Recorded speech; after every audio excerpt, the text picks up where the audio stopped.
You're listening to The Corbett Report. CorbettReport.com. Welcome back. Welcome back, friends. This is James Corbett of CorbettReport.com, and you're tuned into the Questions for Corbett podcast series, where you send in the questions and I supply the answers. And as always, many different ways to get your questions in. If you are a Corbett Report member, log into the website and leave your question in the comment section of the previous edition of this series, or in case of watching this one, leave it in the comment section at CorbettReport.com. If you're a non-member, you can leave a question via the contact form, either type out your question, or you can record your own voice using the SpeakPipe audio application. So the audio could be featured in the future edition of this series. Or you can send in a video question via your favorite video sharing platform. Just send me the link. Or on Twitter. I usually recommend the QFC hashtag, but I now realize that that's a hashtag that's populated by garbage about some supermarket chain or something. So let's try Q4C, the number 4, Q4C, as the new hashtag for this series. I actually haven't even checked if that is a hashtag for something. Let's hope not. Let's see if we can get our own hashtag going for this. All right, on that note, first of all, as always, thank you to all the participation from the Corbett Report members in the last edition of this series, asking questions for this edition of the podcast. Also, leaving their own responses to some of the questions for you that I had in the end of last month's episode. Like, how did you wake up? Some very interesting responses from people in the comment section. Also, some resources for Ben, who was looking for some German language truth websites. So lots of good participation there. Also, some of that phenomenon that I love to see with Corbett Report members interacting and answering each other's questions, like as an exchange, for example, between Mike E. and Buddha Force. Speaking of which, Mike E. had a different question that I'm going to answer here. Why do people in a position and with a motive to expose 9/11 not do so? An example, I saw Muammar Gaddafi addressing the UN. I'm not sure how close it was to when we took him out, but lots of criticism about US foreign policy. One was that we illegally invaded Iraq, which of course is true, but when he was saying that Iraq didn't have anything to do with it, he said it was bin Laden, Al-Qaeda, and other things, to the point where he just related the official story. Doesn't it seem like he would have knowledge of the truth? And obviously he has motives to at least insinuate some 9/11 truth. All right, thank you for the question, Mikey. Very interesting question, and it's come up before in a couple of different contexts. But, I mean, for example, sometimes it actually does happen. For example, at the UN General Assembly, the same one that Gaddafi didn't bring out the 9/11 truth card. Guess who did? Mahmoud Ahmadinejad back in 2010 came out and said that most nations believe that 9/11 was an inside job, and just that was so outrageous that we saw that spectacle of the United States representatives marching out of the room and all of their lackeys scrambling to get in their wake and march back with them. Belgium and others. It's a funny scene in some ways, I suppose. But that's how that type of situation would generally be treated. This man is insane. We don't even listen to what he's saying because it's just so insane what he's saying. And of course, that was the tenor of the headlines in the establishment fake news media the next day. Ahmadinejad is barking mad and he's a lunatic and blah, blah, blah. So it really only served to further demonize Iran in the minds of, well, the fake news following Westerners. So I'm not sure that really worked to any purpose for Ahmadinejad. But your general point is well taken. Most of the time, they don't. They don't bring it up. And why not? And a good specific example of that, we talked back in interview 604 when we were talking to Sibel Edmonds. That was part 3 of the Gladio B series. We were talking about that time Ayman al-Zawahiri in the mid-1990s was picked up by the FSB, the Russian FSB, and detained for 6 months, where he had several fake passports and he had his laptop full of these documents that were related to his operations that he was undergoing at that time with the US and NATO in the Balkans, in the Caucasus. And the FSB, the official story is, they couldn't find anyone to translate these documents, and then they let him go 6 months later. They held Ayman al-Zawahiri, bin Laden's right-hand man, and probably the string puller, if you've watched my episode on Know Your Terrorists, Ayman al-Zawahiri, and They just let him go. So clearly the FSB, clearly Russia does know about the US, NATO, Al-Qaeda collaboration. And they do know, obviously, again, about 9/11 and things like that, as does every intelligence agency in the world, presumably, knows at least that 9/11 certainly isn't the way it's portrayed to the public. So why don't they come forward with this? I think there are a number of different explanations that we can look at. One of which is that it's a bargaining chip. A lot of people have certain pieces of the puzzle that they could lay down on the table and expose a lot of things, and they know that the people that they're going to expose know that they know that information. So, so it's that kind of leverage. You don't want to say that because I can show this. The flip side of that is one reason why they might not play that card is because they themselves are blackmailable. It's a Mexican standoff situation, and every politician, every intelligence agency has their black operations and their dark dealings and things that they don't want exposed that other people know about. So, you're going to tell the truth about that. We're going to tell the truth about this. Oh, you want to talk about 9/11? Well, we want to talk about the Moscow apartment bombings. So there's that aspect to it as well. There's personally blackmailable people. Dominique Strauss-Kahn, for example, just because it's in my mind with Lagarde going on right now, the trial we just talked about on New World Next Week. Obviously he has all sorts of skeletons in his closet, so they can just release some of them when they need to take him down, or set him up in a sting like apparently Sarkozy did back in the day. The other possibility that springs to mind, they're in cahoots. And I think there's some aspect of that in all of this, because, again, clearly, it's a mafia game. And of course, there really are divisions. There are different mobs or mafia bosses that want to be the Don, and they do struggle for dominance. They do jockey for position. They do rub each other out. They do try to take each other down. But they're not going to upset the apple cart itself. They don't want to completely upset everything, the order as it exists, because that's the order they're trying to take control of. So I think there has to be a strong degree of that. But again, different aspects of this play for different players in this game at different times, and we'd have to go on a case-by-case basis as to why X doesn't say Y about Z. So that's the short answer. That's part of an answer anyway. All right, let's move on to the next question. Again, from a Corbett Report member in the last edition of this series left this question. Boz says, a couple of weeks ago, well, a couple of months now, Sibel Edmonds and you talked about ties between Iran's Ayatollah Khomeini and Western deep states. Can you elaborate on the evolution of these ties after the Islamic Revolution? Did the revolution eventually have the intended outcome for the CIA and other like-minded three-letter organizations, or was the Islamist movement their best option in something that was inevitable?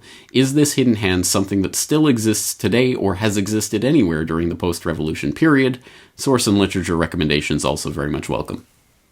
And thank you very much for that question, Boz. And for people who don't know, yes, this is relating to a conversation I'll put in the show notes for a couple of months ago between Sibel and I about Iran and the U.S. deep state and the Islamic Revolution. But you're in luck. I have none other than Sibel Edmonds to help answer your question.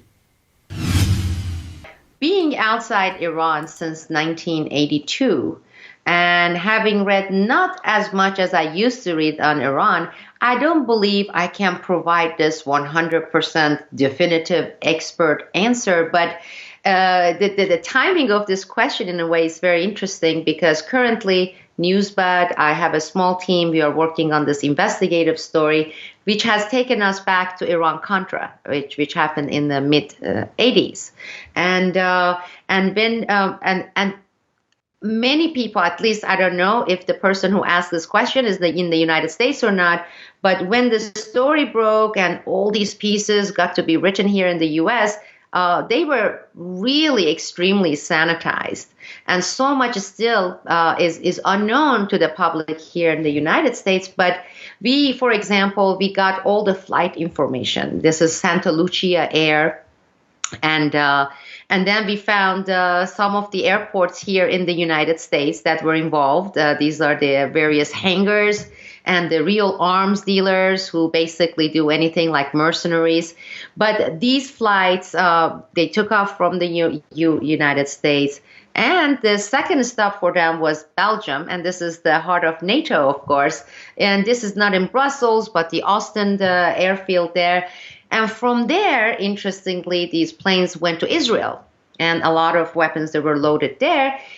To make the longest story short, the people, the officials in Iran that worked very closely with the Americans and with the Israelis, okay? With the Israelis, a lot of them are still around. Like one key figure is Ayatollah Rafsanjani.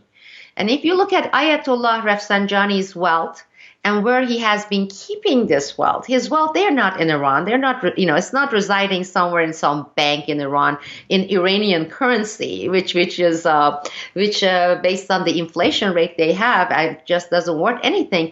But his accounts have always been in the United Kingdom. They've been in banks in London. Nobody has ever, frozen. And it's not Switzerland. I mean, this is United Kingdom.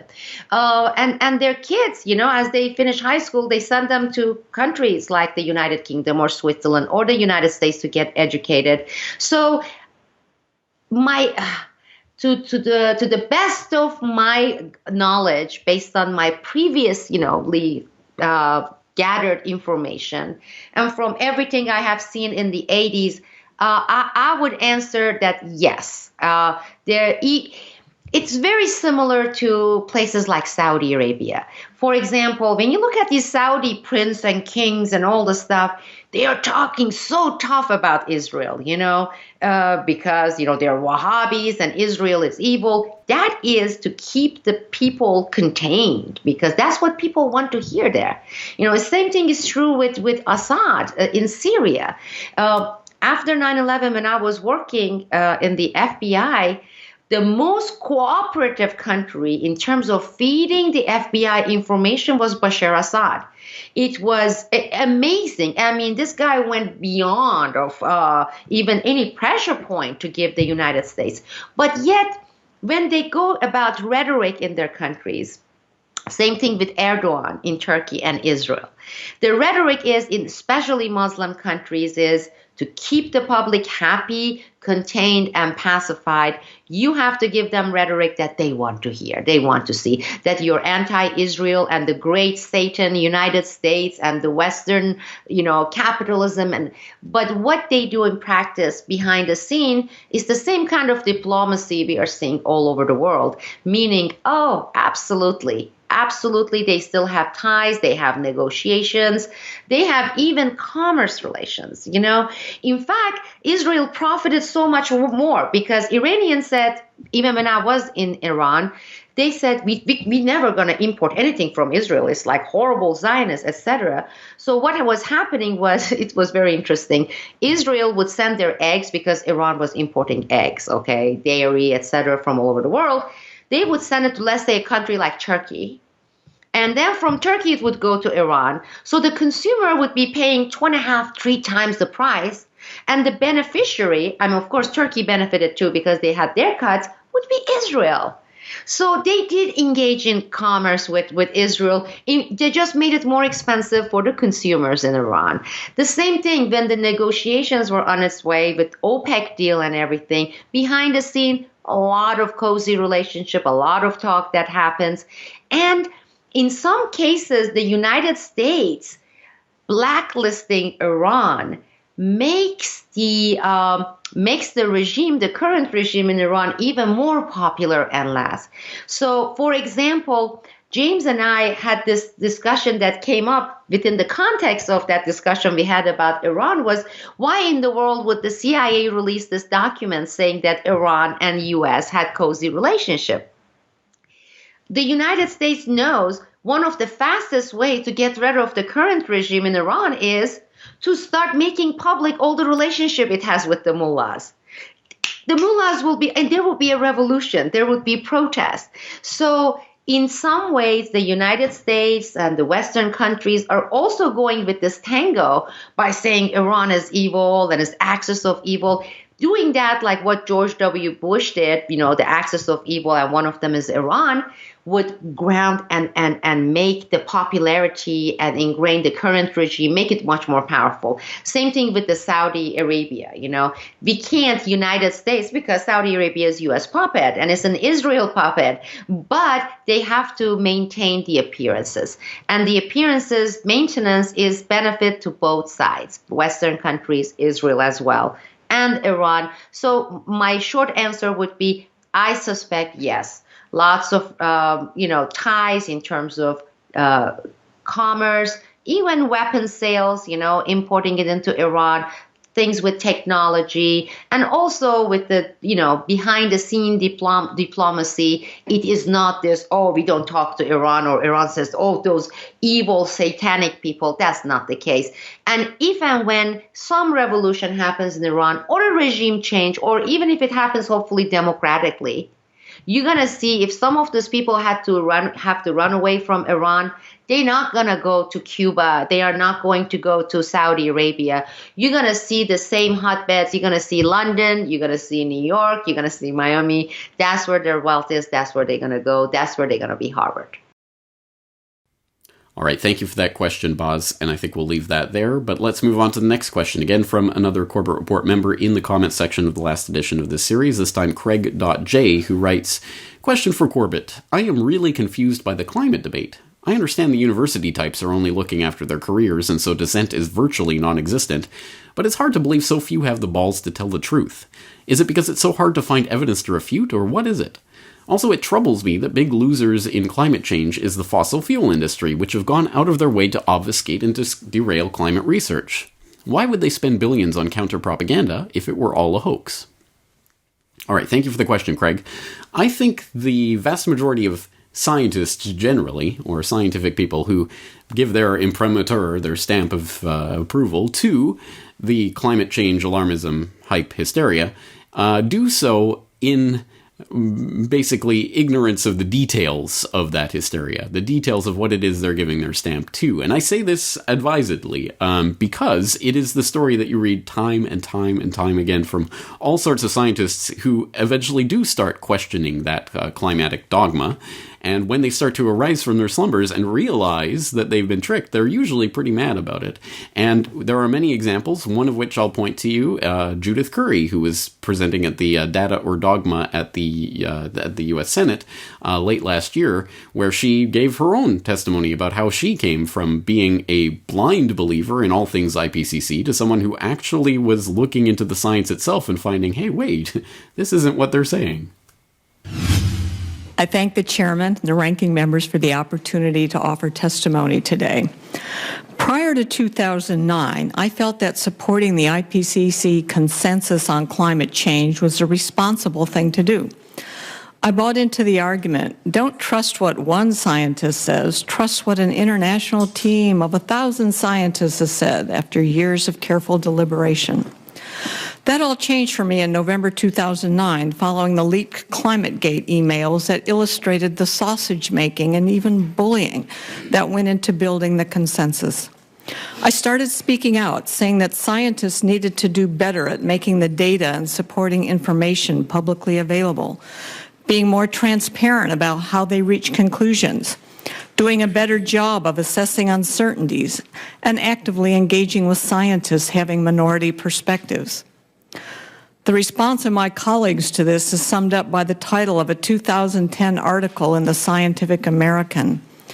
Climate heretic Judith Curry turns on her colleagues. I came to the growing realization that I had fallen into the trap of groupthink.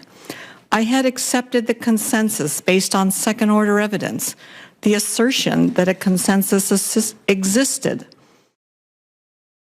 That's right, you will be called a heretic by this religious cult if you so much as dare to actually try to listen to some of the criticisms that have been leveled at this unquestionable religious dogma. It's absolutely insane to think that a scientific community is acting this way, and where there's smoke, there's fire, as people like Judith Curry and many other scientists have found when they've actually investigated this. So that explains, I think, a lot of the people on the very periphery of this issue, people who have credentials and are scientists in some field, who just understand, well, obviously this is a scientific endeavor and, it's the best peer-reviewed science, so it must be good, without looking into it themselves. But clearly there are people on the inside of this who are doing this work and who are engaged with this data and still believe. I think, again, I think for the most part, I don't think there are very, very many people who are involved in conscious manipulative deception here. I think that a lot of people really do believe it, and they will do those kinds of Asch conformity experiment pretzel twists to make themselves believe what they need to believe. In part, as you already, I think, said in the question, because of their already pre-existing commitment to this. This is what their career, their reputation, their life's work is based on. Therefore, it must be true. And there have been some startling examples of exactly that mentality that have been in plain black and white explained to us in so many words. And in fact, I'm writing an article right now about a scientist. One of his pieces of information was that the world's warmed by 1 degree Fahrenheit or 0.6 degrees Celsius in the last 130 years. Well, he's refusing to disclose how he came up with that number. And I mean, I personally think that that's almost criminal. If you are, what are you hiding? If it's just numbers, what's the problem? And he actually wrote an email to Warwick Hughes, the Australian researcher, said, how did you get this number? And he said, why should I share that with you? It took 25 years of my work, and all you want to do is find fault with it. That's a scary comment coming from a scientist. He's still blocking it, by the way. He's using the UK Met Office to claim that there's confidentiality. Yes, no, you can't make that up. That is an actual, real, direct quote from an email that was sent to Warwick Hughes on February 21st, 2005. Quote, "We have 25 or so years invested in the work. Why should I make the data available to you when your aim is to try and find something wrong with it?" End quote. Yes, a scientist said that. Not just any scientist. Want to guess who that was who wrote that email? Phil Jones of the Climactic Research Unit of the East Anglia University. Why does that ring? Oh, that's right, because a few years later, ClimateGate. And we got to see the inside details of their deliberations, including the fact that, yes, they literally broke the law in trying to hide this data from the public, and the only reason they weren't prosecuted is because of statute of limitations. Amazing, incredible stuff that's being done on the scientific side of things by people who not only should know better, but do know better, and are doing it because they have 25 years invested in this work. Why should I make it available to you? So that's the scientific side of this. But the other side that you raise is the big one, because everyone will, or 99.9% of people, if you go out on the street and take a poll, will say, absolutely, yeah, of course. I mean, there's climate science, and then there's this climate quackery of people who question that, who are all funded by big oil. I have yet to receive a paycheck, but anyway, and that's how it lines up. As you say in that question, Craig, billions are invested in this counter-propaganda. Actually, I might need a citation on that one.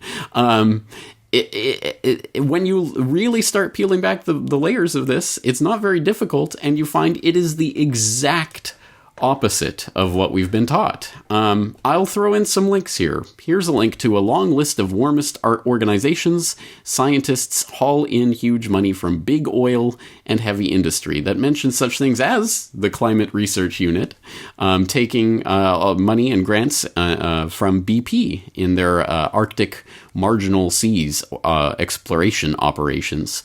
The Sierra Club with taking money from Aubrey McClendon, CEO of Chesapeake Energy, the Delhi Sustainable Research Development getting money from Rockefeller Foundation and Oil and Natural Gas Corporation of India, the Berkeley Earth Surface Temperature Team getting money from the Kochs and the Ann and Gordon Getty Foundation. the 350.org, getting money from the Rockefeller Brothers Funds, the the Union of Concerned Scientists getting money from Chevron and BP Amoco and others, Climate Institute getting money from American Gas Foundation, the Rockefeller Brothers Fund, Shell Foundation. The list goes on and on and on and on. Another one that came out recently was a very interesting story about Inside Climate News that was trying to spread this Exxon New hashtag, talking about a scandal that quickly imploded on itself. They have deep ties to the Rockefeller Brothers Fund, including a publisher who was a consultant for the Rockefeller Brothers Fund, but insisted they had no editorial ties to Rockefeller. Rockefellers had nothing to do with what Rockefellers promised access to publisher of Inside Climate News emails show. The World Wildlife Foundation, deep, intimate historical ties to Shell Oil. Of course, WWF founded by Prince Bernhard of the Royal Dutch Shell family. That's the Royal Dutch family. Etc. On and on and on and on. Let's give it a specific example from an article, There's Big Money in Global Warming Alarmism. Quote, yes, oil giants aren't foolish. They want to benefit and also don't want to suffer from the mania that surrounds all things climate change. Their activities are often mercenary. Oil companies will and do fund research that casts a bad light on coal, its main competitor, in hopes of lessening competition, but also in expectation of securing peace with activist groups. For instance, ExxonMobil recently pledged to give Stanford University up to $100 million in grant money over 10 years to support climate and energy research. Etc., etc. Shell Oil, since 1999, handed out $8.5 million in environmental grants. Like ExxonMobil, many grants flowed to the National Fish and Wildlife Foundation, but $1.2 million went to the Nature Conservancy. The remainder was spread to several different environmentally minded groups. According to the Washington Times, British Petroleum regularly gave to several environmental groups such as Nature Conservancy, the World Wildlife Fund, the World Resources Institute, various branches of the Audubon Society, the Wildlife Habitat Council. It's important to understand that these groups accepted the money BP gave them. The Washington Post confirms the Nature Conservancy pocketed over $10 million in cash and land contributed from BP and affiliated corporations. Joanne Nova has documented the massive amount of money pouring from government into the pockets of individuals and groups associated with the environment. The U.S. government alone has provided over $79 billion since 1989 on policies related to climate change, including science and technology research, foreign aid, and tax breaks.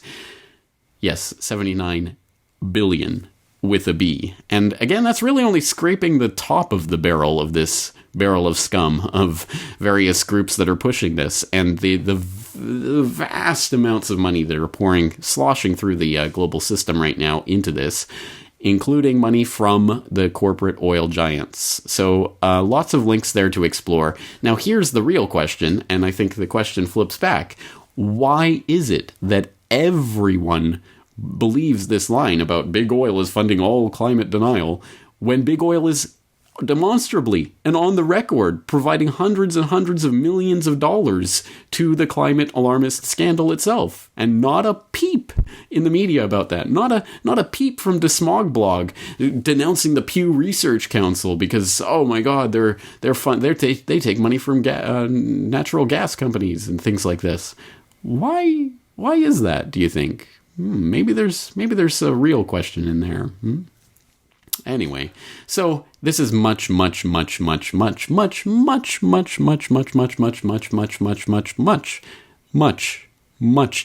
and different than is ever presented in the establishment fake news. And again, I think there's a reason for that.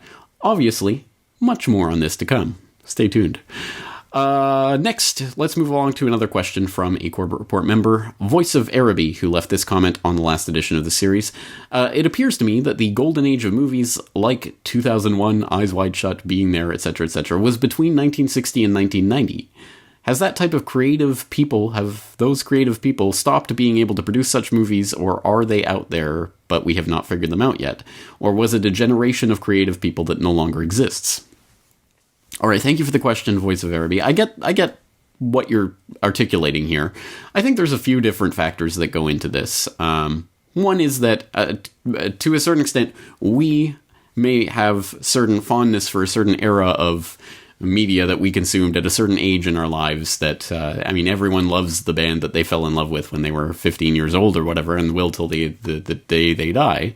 And most people, by the time they hit their 30s or 40s or 50s, stop listening to this newfangled music that's all just noise. It's not necessarily because objectively there is no such thing as good music or good movies anymore, to a certain extent. I mean, that is just the, our own biases. But I understand what you're saying. There are certain classic movies. And there really has been a shift in the medium of mainstream blockbuster movies, certainly from the time the time period you're talking about till the present, and that's demonstrable, that's obvious, you can put your finger on it. It's the fact that, every single movie in the top 30 grossing films or whatever is either a sequel or a prequel or a spin-off or some sort of remake or reboot or whatever they're calling it these days, or it's some, big, silly blockbuster nonsense popcorn fodder. Why has it changed so dramatically, and why is there really very little space for anything original in Hollywood anymore? I'm sure there are a lot of nefarious reasons that we could come up with for that, but there are some just plain basic economic reasons for this, and one of them is the opening of China to Hollywood. The fact that China is now I think fast becoming the largest market, certainly the largest foreign market for Hollywood films, is changing what Hollywood is and the way it operates. I'll throw in some links to some different stories on the web that talk about this. One from Investopedia, Why Hollywood Makes Bad Movies. One from the Nanfang, China Bristles, being called Rescuer of Hollywood Flops. And one from Cracked.com, Why 6 Ways China is Changing, China and Hollywood are teaming up to ruin movies. So this is a phenomenon that's been talked about. Again, I don't think there's it's not like there's less creative people now than there were 50 years ago. It's just that those creative people aren't given the space to do this. And I've seen this mentioned in all sorts of interviews with independent filmmakers who will never, ever, ever get a kick at the can of some big $300 million Hollywood, vehicle, or even to get the space to have one of those, $30 million movies that would have been made 20 or 30 years ago and would have done fairly well.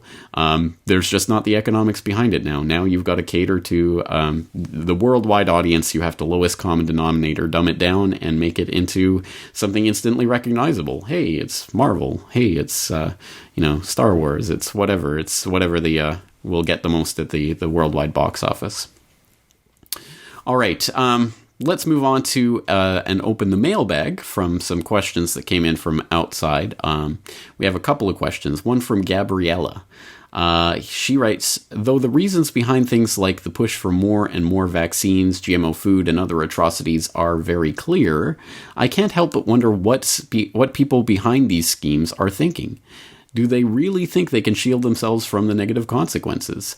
How would they make themselves immune, to forced vaccinations, bribery maybe, or flying syringes? How would they protect themselves from any of the myriad potential disasters that could be brought about by synthetic biology, or from a potential global nuclear war? Would they seclude themselves in underground bunkers, move to Mars, upload their brilliant minds to a supercomputer, and merge with trillions of others to create a sort of heaven? Paraphrasing Nick Bostrom. Do they not care to sacrifice themselves in the name of what they view as something larger and worthy? Are they too stupid? Or maybe they're just pretty much regular people cogs in the wheel that's running amok and that seems unstoppable until it crushes against something and destroys itself. Any thoughts? All right, Gabriella, this is an excellent question, and it's come up on before in this series. We've talked about it a couple of times, and for example, we were looking at the leaked Guccifer images a while ago, looking at some of the images of the Rockefeller family in their home environs and looking at some of the beverages they were consuming. So I guess there's there's different ways to look at this. I mean, for one, we have to understand that the conspiracy, if there is the conspiracy, it is not monolithic. There is not a singular group with a singular goal run by a singular person, all following a singular agenda that all know every part of that agenda and are following it in lockstep.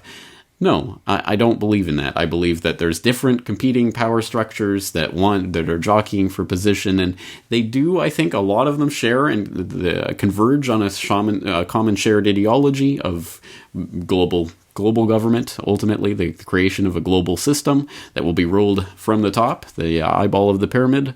But again, I think there's different people involved in that for different reasons at different levels. There's different strata here, different rings, and the rings interlock and some of them don't. And so different people have different perspectives on this. And I'm sure some of them are motivated simply by money. Some of them are just in it for power or whatever comes with that, or some of it in it for completely different reasons. But I think, again, so keeping that in mind, and keeping in mind that there are different people at different levels, we can clearly see that I think there are people involved in this who genuinely do believe, again, what they're told about GMO food or whatever the case is, the vaccinations. You'll see, I mean, we've talked about it before. Again, you'll see a congressional hearing on Capitol Hill, and you'll see some Congress critter with their Diet Coke in front of them, sipping from it. Again, I don't think they know. I don't think they're on that level of understanding of this type of thing. So, there's all sorts of people in the layers of this functioning of this monstrosity that don't really understand what it is they're participating in, at least not at all of the different levels. And then we do know, for those who are involved in the levels that they do know about things like this, we know that there are get-out-of-jail-free license plates. Remember when that was revealed, where there are certain license plates, I believe in California, I'll put the link in the show notes so you can verify that, where if you have a certain license plate and the cops run it through and they see, oh, this guy, you don't pull this guy over.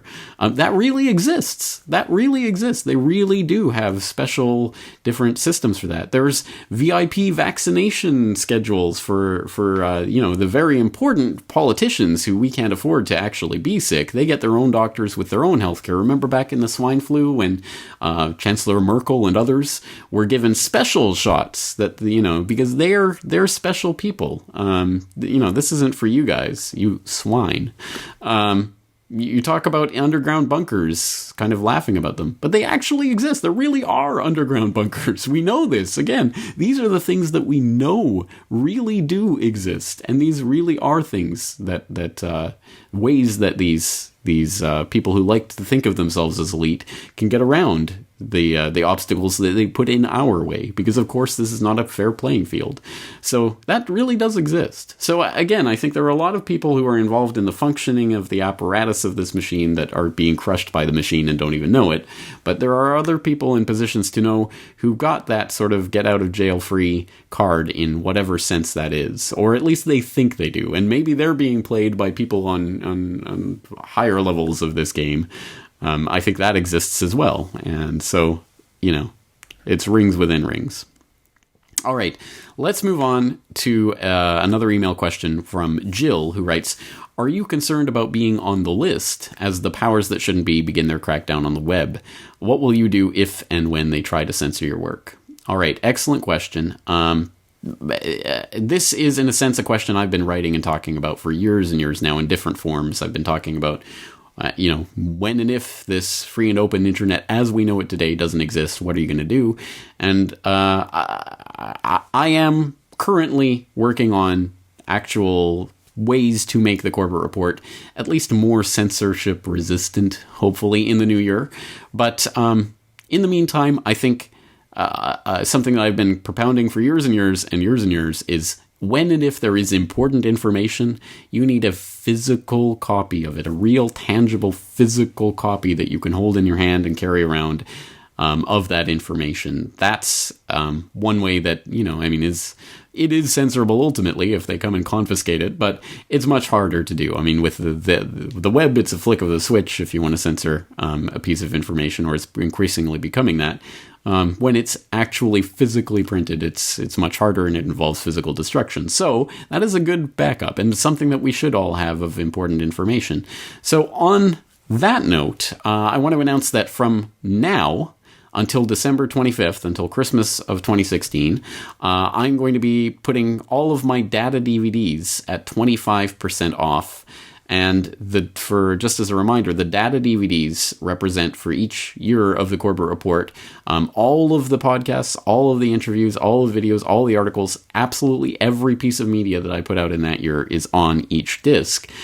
The caveat being I'm only up to 2011 so far. So there's a 2007-2008 disc, there's a 2009 disc, a 2010 disc, and a 2011 disc.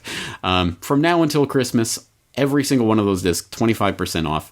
Just use the coupon code Christmas25 when you are checking out in the DVD store on CorbettReport.com. So the link will be in as well as the coupon code in the show notes for this, so that you can get 25% off and get these, because that really does represent entire years of this website and all of the work that went into that on these data DVDs. And yes, I will be updating the series and releasing the rest next year. So that is part of the censorship resistance of the Corbett Report as we spring into operation here. But in the meantime, please do get those data DVDs, and let's start thinking of other ways that we can become more censorship resistant. Again, I'm working on some other things, but we'll talk more on that later. All right, it is getting very late in Japan, as you may have noticed if you're watching the video version of this. So I'm going to start wrapping things up at this point. Sorry for all of the people whose questions I didn't get to. But as always, let me throw a question back at you so that you guys have something to think about. I thought this was an interesting question I received from Robert, who wrote, if you were suddenly king of the planet and you could wipe all current monetary systems, perpetrators, shenanigans, and attached appendages completely off the table, what would be the foundational premises that you would use to establish the most simple, workable, honest, and sustainable new monetary system? That's a very good question. I'm very interested in your answers. Have at it, folks. All right, and finally, in a tradition that we used to have way back on this series, I'm going to throw in a nice little email that I got. That's the kind of thing that I love to hear and I love to share, because it, I think, shows the power of this type of work and what it can accomplish. This is from Luke, who emailed me a couple of days ago to say, I've been a huge fan of the Corbett Report for a couple of years now, and I just feel the need to tell you that you've inspired me to make my own media. I'm an 18-year-old senior in high school, and for the longest time I had no clue what I wanted to do. From an early age, I always knew that I wanted to create things that other people could enjoy. I didn't know exactly what I wanted to do, but I knew I wanted to do something unique and different. At first, I thought I wanted to be a novelist. Not long after that, I thought it might be the entertainment industry that was my calling. I went through a variety of phases, but none of them stuck. That is, until I found you and others in the alternative media. Almost instantly after discovering the message of liberty and learning the truth about history and world events, I knew I'd found my place. You've been my favorite source of both information and entertainment since I found you, and I realized I wanted to be to others what you've been to me. For the longest time, I would watch your videos and think how awesome it would be to make videos like yours. I would always make excuses and come up with reasons why I wasn't capable of doing so. Then I watched the podcast where you talk with Brock about making your own media. Suddenly I realized that you guys are just normal guys who, like me, who took it upon themselves to share with others what you've learned. I decided that I would quit making excuses and go for it. I've been making videos for the past 6 months or so and really feel like I've found my purpose, as cliche as that sounds. I've made a lot of videos that I will never share, but had so much fun making them that I continue to do so. Through trial and error, I've seen my videos get gradually better and can only hope one day that I can make videos on par with yours. I just wanted to tell you that you've made a huge difference in my life, and not just from an intellectual standpoint. Through watching your videos, I realized that I can, in fact, make videos and that I can make a difference. I hope one day I will influence someone the way you influenced me. All right, Luke. Thank you so much for that. That truly is the feedback that I live for. I love to hear that, because that's the exact kind of experience I had when I started encountering this information, and I decided, well, I'm going to have to go out there and do it myself. So I'm just spreading it on. I'm just passing the torch. I'm glad to see 1 million people. I'd be delighted to see 1 billion people take this up. And again, I know not everyone wants to do videos or, make a blog or whatever, but just spreading the information, spreading the awareness, it really is, viral is the right term. Maybe it has some bad connotations, but the idea is there. It does spread, and it is the way that we're going to win this ultimately. It's an ideological, it's a mind game that we're involved in, and we have to spread the awareness and spread understanding. So thank you to Luke for doing that. I'm going to share his YouTube channel in the show notes for this so that you can go and check out some of his videos. This is an 18-year-old who's been making videos for 6 months. I think he's doing an excellent job so far. I'm looking forward to seeing what he does in the future. So, Luke, thank you very much for that. And thank you to all you out there for your participation, your support in all the various forms that it comes. I do appreciate it, and it does make this work possible. So thank you all to all of you, and that's going to do it for me. Looking forward to seeing your questions for next time. James Corbett, CorbettReport.com, signing off. Now available from CorbettReport.com. The Data DVD Volume 4. Every podcast, interview, episode and article published on CorbettReport.com in 2011. All on 2 data DVDs. For details or to buy other Corbett Report DVDs, please go to CorbettReport.com/shop.